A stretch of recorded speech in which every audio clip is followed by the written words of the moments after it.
A quick Google search, and you'll realize that the definition of a grifter is a person who engages in petty or small scale swindling. Now, on my last video that I talked about how the tables have turned in the so called conversation about consoles and how PlayStation and Xbox had been battling and they'd been in the thick of it, but all of a sudden, the tables turned when we found out. Remember, this was something that we found out that PlayStation was threatened by Xbox's new acquisition of their new shiny toy, which was Activision Blizzard. This particular article by Jess Corden has one of the screenshots anyways that they put out showing that Sony's pillars are dated and behind the competition, showing that Microsoft's acquisition of Activision positions them to leapfrog their current pillars. And then they concluded that. Now, when you point all this stuff out, you're going to get some pushback. And this person said that means that you are pretty much a grifter, sir. Funny enough, all I'm doing is I'm pointing out Sony's own conclusions, but somehow I'm grifting.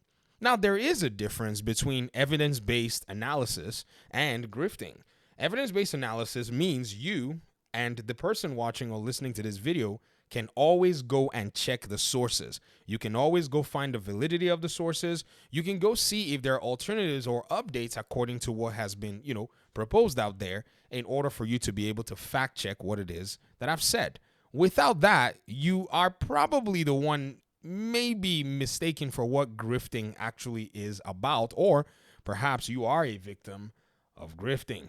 Sony's main focus, according to this person, they continued, is selling hardware as they rely on it. Of course, they both rely on hardware. The difference, however, is in order for them to stay in the market, and this is Xbox and PlayStation, they've had to pivot on both fronts. In the case of Xbox, they're comfortable dropping games. If you look at this percentage, this is all Sony, by the way, 50% subscription, 50% console games, and 60% PC. They're very okay with expanding their ecosystem and using their consoles as a piece of the pie.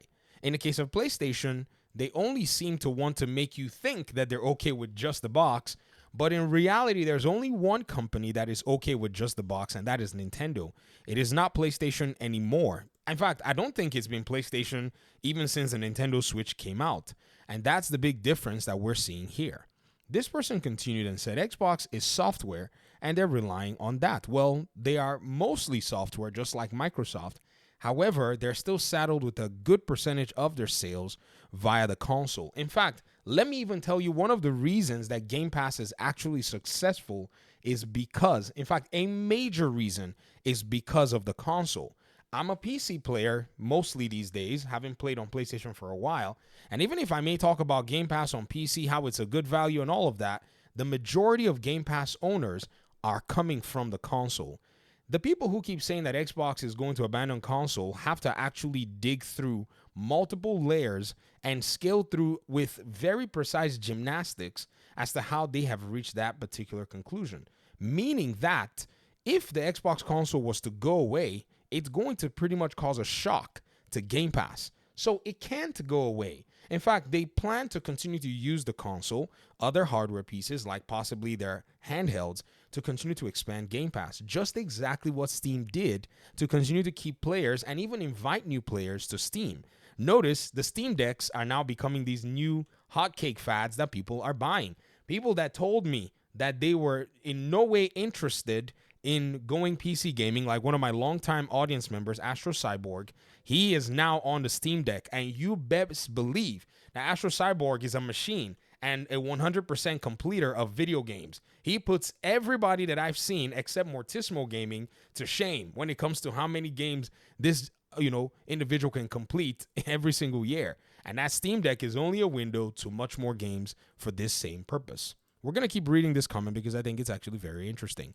The person said this: Sony doesn't see PC as a competitor. Well, that's because PC is a decentralized platform. However, Steam is, in a sense, a indirect competitor in the sense that they're making 30% off of third-party games, just as PlayStation and Xbox are making 30% off of first-party games. So they're not directly competing in this regard, but they do provide something interesting in terms of holding games, hosting games, and launching games for people who decide to use their platform. PlayStation and Xbox, you're required to use their hardware to get into their ecosystem.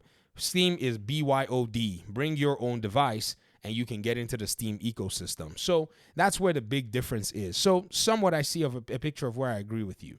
And then they said this. They said, whereas, and could release games on Xbox. Sony don't see PC as a competitor and release games on an Xbox, but they don't have to, whereas Xbox now rely on all platforms to each their own. These companies don't have to move the same.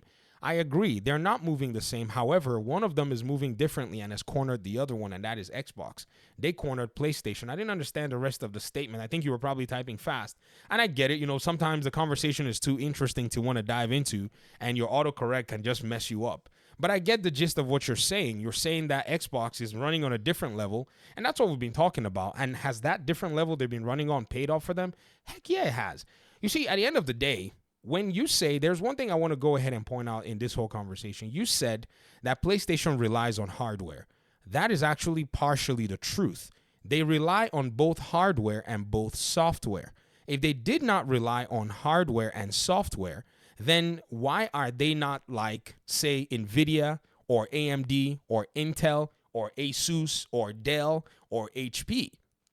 They have their own hardware and software, but they're not primarily there. Instead, what you have is things under PlayStation that are primary income generators like Santa Monica, Naughty Dog, Insomniac, Sucker Punch, which are their software production houses, basically their games. So there's a reliance on software sales. They also rely on subscriptions. This is something that a lot of people are not talking about. Just the way they saw how Microsoft not only used their subscription to expand past the PlayStation platform, they also seem to want to get a piece of that, especially when you judge the fact that they now want MAUs on their games. They want people to go ahead and have a PlayStation account before they play their single-player games, something that they could easily solve by just launching their own PlayStation launcher on PC, even though it'll get laughed into oblivion. But some people will still patronize. I mean, to be honest, I think if they did, I'd be okay patronizing, but their overly, strong reliance on hardware kind of holds them back. I think they're still going to give in and do it, though, because, again, this particular platform called Steam is just too friendly. They do nothing, yet they get everything. So at the end of the day, let's go ahead and be very cautious when we say grifting in that regard. I mean, it's just one of those things where when you throw it out there, you almost want to basically belittle the work that we're doing here. You can go vouch and, find all the sources. And if I make a mistake, I always leave the comments open for people to correct me. And I do make mistakes. But in this case, all we're doing is we're reading the market as it's going. And again, seeing how PlayStation has moved its whole library to PC just shows its dependence on software. What is it doing here?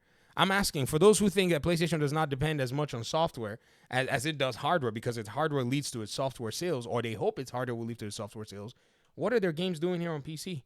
Why do we have the whole library? Why do we have the whole slate? Why are we getting some of them day one? And they're moving the needle over and over, on and on, from just, only live service games are going to come day one to here's a single player game day one. Why are they changing it up? They rely and they want the money from it. If they don't, then they can stay on their own ecosystem, stay in their box. But they don't choose to. They don't want to, because Xbox is leading them in this particular area. Thanks for watching the video, folks. Peace out.